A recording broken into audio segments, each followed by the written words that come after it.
We have a system of 3 particles, each with a mass m, which are attached to massless rigid links.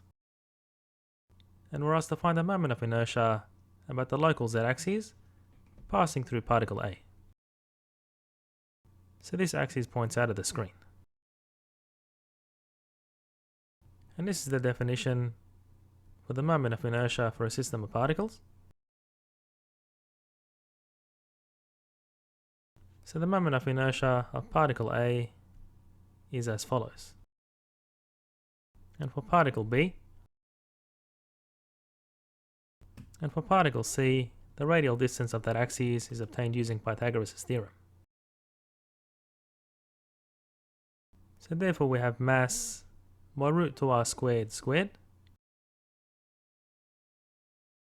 which gives the following result.